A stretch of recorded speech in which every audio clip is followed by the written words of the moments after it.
One of the first things you need to do is to ensure that you build trust with your student. It is the trust you build with your student that leaves the classroom and gets home. Sometimes you could take a break, and if you miss that teaching, it means you still have a passion in it. But if you do not, it means maybe you want to change your career. And the state of a nation is determined by the quality of teachers that you have in there.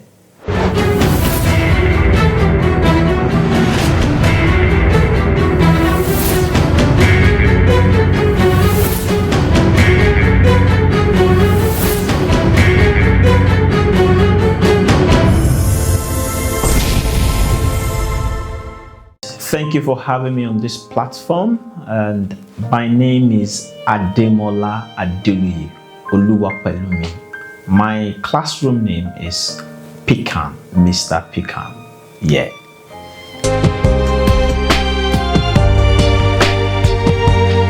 Thank you. That's a very good question, and I'm going to quickly say what real talk is in education. Real talk is that time of communication that is constructive, it is honest, and it is authentic.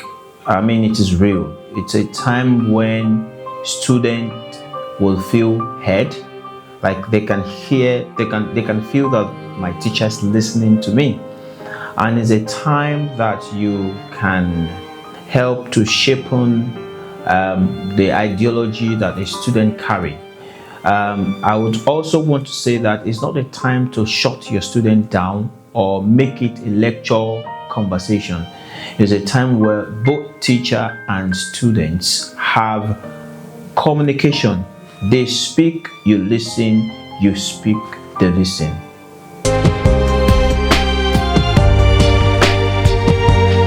Yeah, good question there. I must say, teacher must be ready to,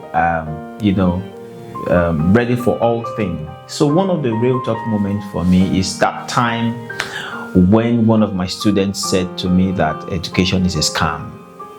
Wow, I felt, wow. Well, I didn't really take it personal because, I didn't take it personal because I'm a teacher.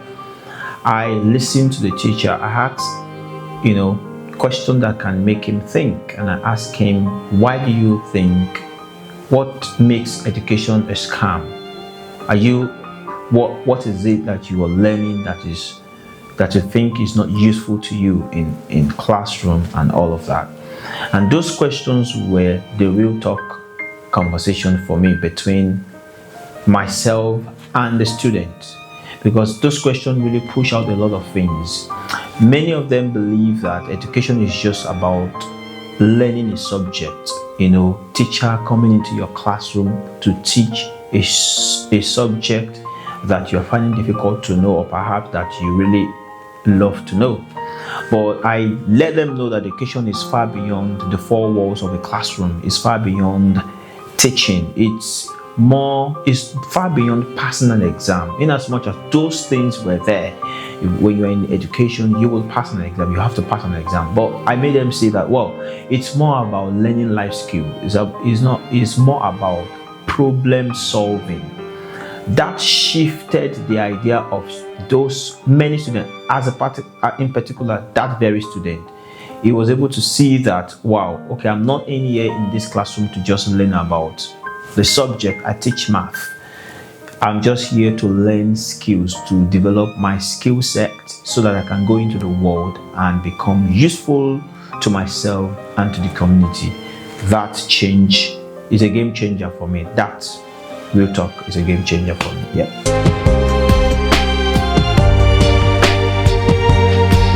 Right, good question. Teachers and challenging behavior. It's just an everyday thing in the classroom. And I have experienced series of challenging behavior in my career path, in my years of teaching. And one of it is classroom disruption, disengagement during lesson. And I have so much seen so many behavior around that, disengagement and, disruption of learning. And what was the real talk in that at that time? The real talk for me was me being able to separate the behavior from the child. There's this idea about if you have a baby in a bath, in a bowl, a big bowl that has water in it, and the baby is really, really playing in the water, so to say, and you find out that there is maybe something harmful in the bowl, in the water. Do you throw away both the bowl? Do you throw away the baby and the water because you want to save the baby? No, you separate the baby from whatever is harmful to that baby at that time. So that was the idea. I try to separate the behavior from the child, which is very key.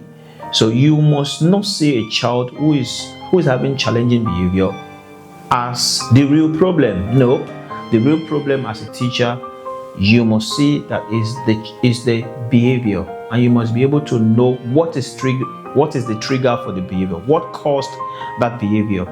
And for me, it was actually the fact that that child has been through some serious time at home, and I was able to bring the child out of the classroom to have a real talk conversation with him, a one-on-one conversation, and he was able to tell me a few things that gave me an idea of what went wrong, and that led to me being able to support that child in the appropriate way that he needed. It was a game changer as well. I will use that language again, because the child was able to reunite back to the classroom and become engaged, and he was proud of himself because he saw that lesson can be very interesting with good behavior. Yes.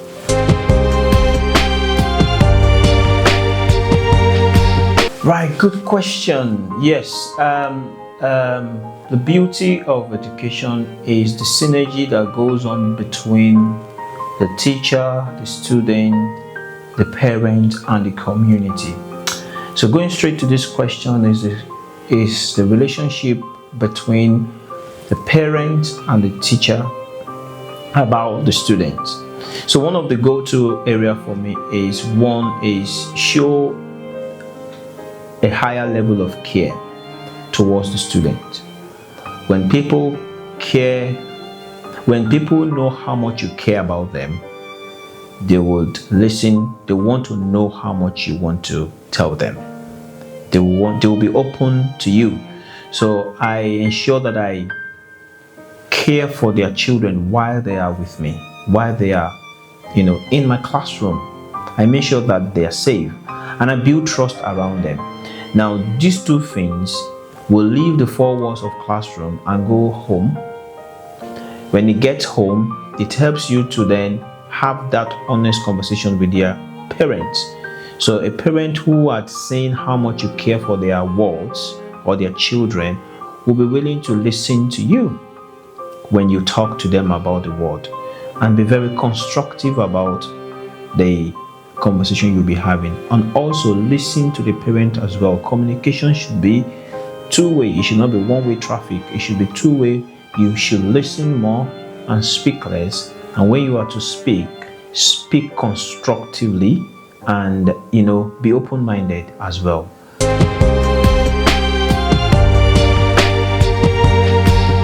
Right, good question.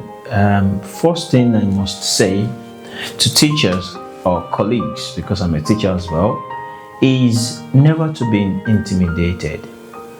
When you're honest with when you're honest in your conversation and you are open-minded, there is nothing to be intimidated about. Truth be told, there could be some difficult parent to handle, and that's when you need to seek help. You need to seek help. You don't put everything on yourself. Seek help. Talk to your line manager. Use the appropriate procedure and policy within your organization to reach out to parents. And there is little you can do. Parents are grown up already. They are grown-ups already, and they're formed their own mindset. So you may be able to do little in order to affect. Give your candid advice that you can. Be open-minded and welcome, welcome criticism. I'll say that. People will come to criticize what you do, especially parents. But one thing I want to say is there is nothing to be intimidated about. Keep your confidence, keep your cool, address the matter the way you should, follow the procedure, and you're good.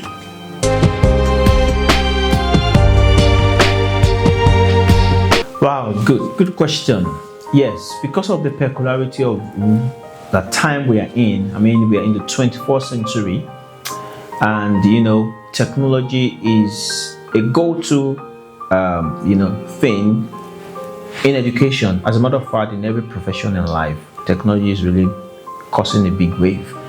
And I say to you, as a teacher, I have so many technology tools, simple tools or equipment that has really helped me and simplify my life, simplify my teaching. One of it is Google Form, which allows me to get easy feedback from my students. Another thing is Kahoot, is a platform where you can, gamify topics. Students will be answering a question and it is in form of a game. That is very, very intriguing, and it's, develop a higher interest in students.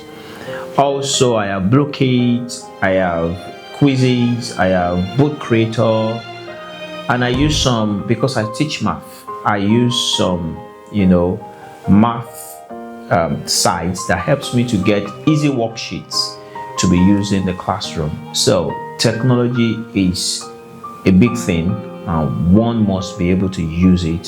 But I must also say that it's not a license to substitute your teaching.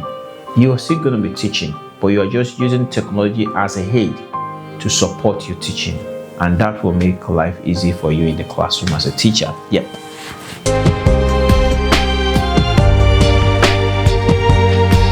Good question. Like I said, technology has not come to stop you from doing your work. It has only come to help you to become more efficient and effective. So what I would say is that you must know when to use technology, and you must know when to stop using it.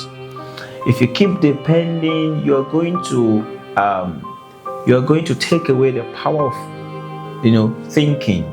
You're going to take away the power of human development, human ability to develop intellectually.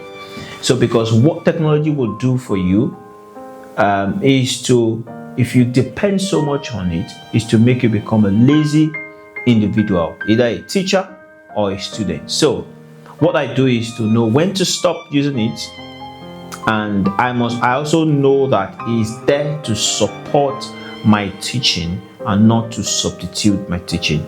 I can't keep using technology in my classroom while I'm sat down looking at my students, just watching videos all alone, not standing up to check what they are doing, explaining what they are doing, pausing the video and explaining the concept also. So technology is good, but it should not be a total dependence. One should not have total dependence on it. Thank you. Do you find this video very interesting? Then give it a like, share it to others, then hit the subscribe button and make sure you turn on your notification. Oh, then let's go back to the video.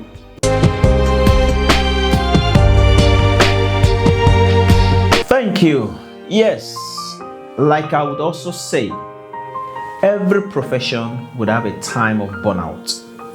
So yes, there are times that I am burnout, and I will say to you that there are times as a teacher you will be burnout, like you want to throw in the towel, if you know what that means. You want to quit.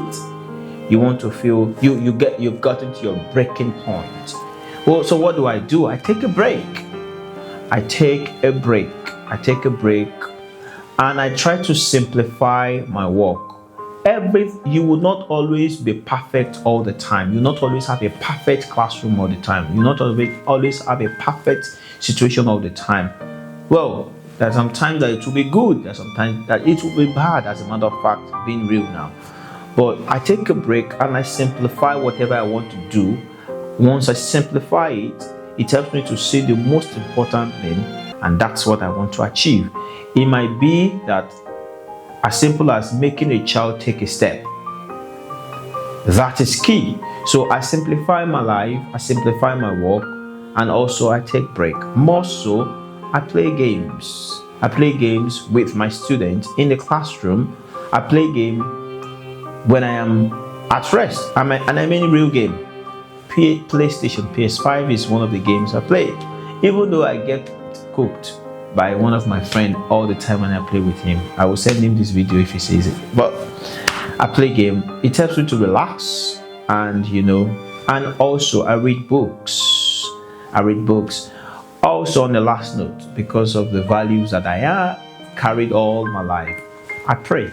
It helps me a lot to really stretch out and get more idea and all of that. Yes, if you do all of those things, take a break, play games, simplify your work, pray, it helps you a lot. Thank you.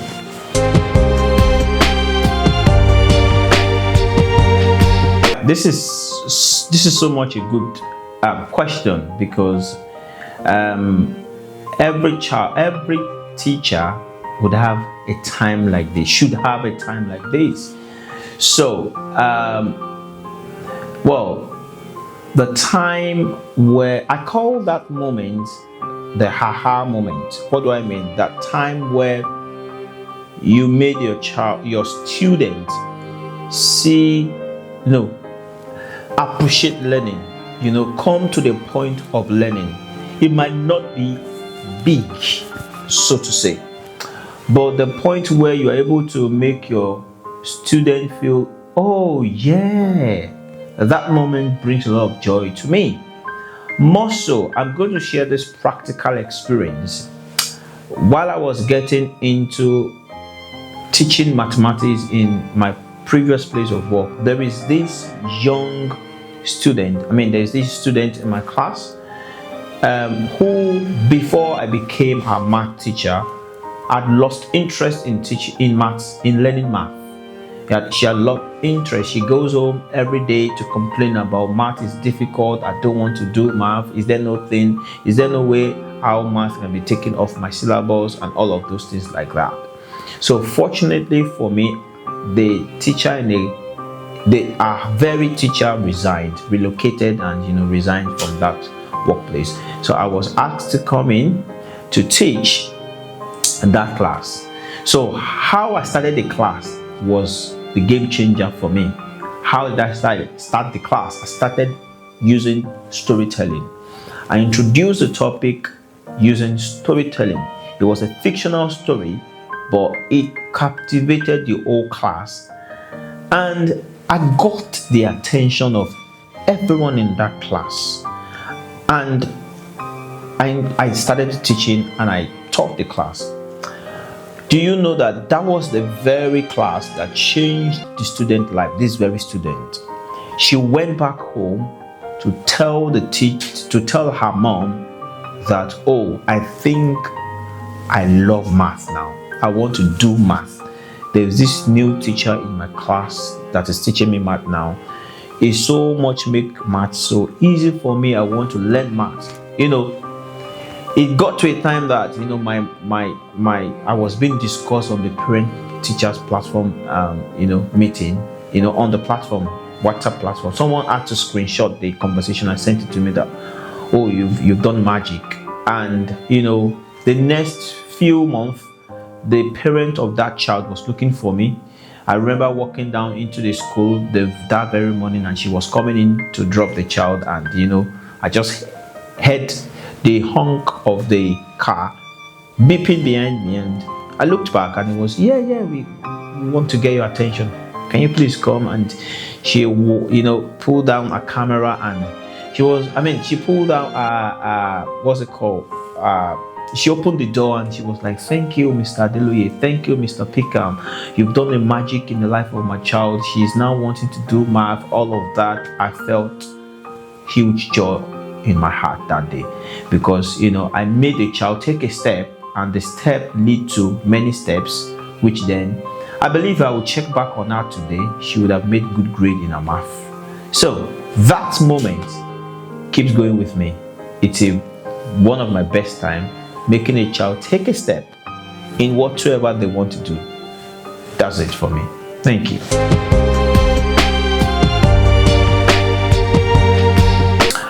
Right, good question. Yeah, if you're a teacher and you're out there, you're losing passion in teaching, well, first thing I would like you to do is take a break. Take a break, look at what is working well, what is not working well. Second thing is take courses, take training.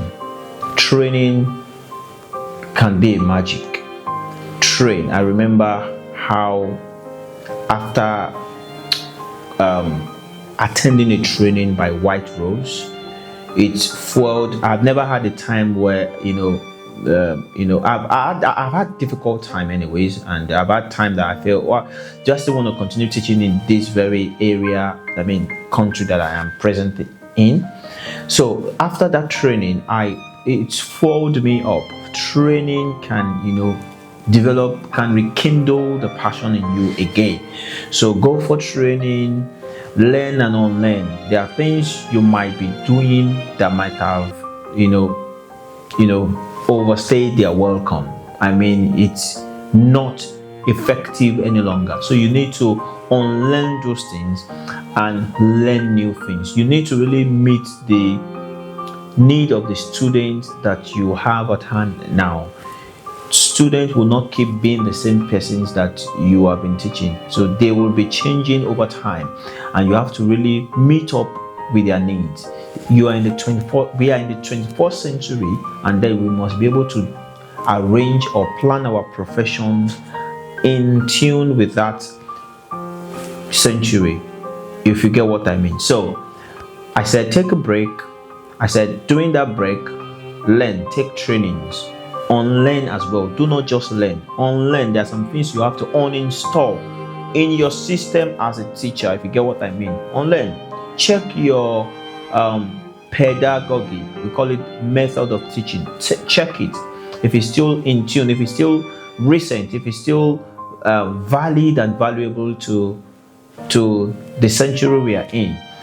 Also, I am going to say that simplify your life. Know what is good at a time. Simplify such that you know the most important thing and you go for it, and that's it. Also, be ready. You will not always have a perfect classroom all the time. There are going to be good time and there are going to be bad time. Accept it and move on. Well, if you take your break and you feel you did not miss teaching at all, maybe you want to change career. That could be. But if you do miss teaching while you're taking your break, it means all you need to do is to unlearn and relearn. And by so doing, you'll be fired up again. And then you go again. Because we need teachers in this world. We need teachers. Thank you for that. Right. Yes. My very valid and candid advice that I'm going to give to colleagues or educators listening to me is, do not belittle yourself. You've got the power right in you. If you're a teacher, you are in a profession that births other professions. I'll say that again. If you're a teacher, you are in a profession that births other professions. So I'll say this again. The quality of teachers we have determines the quality of professionals we are going to have in a country. If you want to have a good doctors, they must have gone through the hands of a good teacher. If you want to have a good engineer, they must have gone through the hand of a good teachers. If you want to have good policy makers, lawmakers, they would have gone through the hands of good teachers. So teachers are that profession, or they are that professionals, let me say that's that professional that produce other professions or other professionals, if you get what I mean. So the quality of a teacher in a country determines the quality of that country, determines the quality of professionals that will be in that country. So my advice to you is that, can we fire up again? Can we unlearn and relearn? Can we seek for help where it is needed? Can we synergize together? Can we be more passionate? Because we have a lot to do as far as the country is concerned. If we are bad teachers, we will produce bad doctors, and you know the ripple effect of that. Bad doctors will produce, a lot of quack treatment, and death would be such, final destination to that. So I would say, teachers, let's fire up. We've got lot of work to do. I see you there. Yeah, guys. Values, we are in a world where values are appreciated, and one of the values you have received today is this video.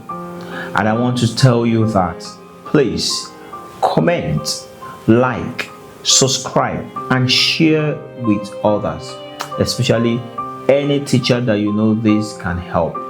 I tell you what, this is a must watch video for all educators and every other professionals. And I want to advise you to please feel free to make comments if you've got opinion that can shape this conversation further, or you've got questions, or you think you are in a burnout moment and you want to reach out to someone who can fire you up. Contact me. You can get me, you can make a comment. If you make a comment on this video, it will get to me and I can really locate you. I will see you at the other end, right? Keep the fire going, keep the work burning, keep the work going, and we will build a beautiful world for ourselves. Thank you.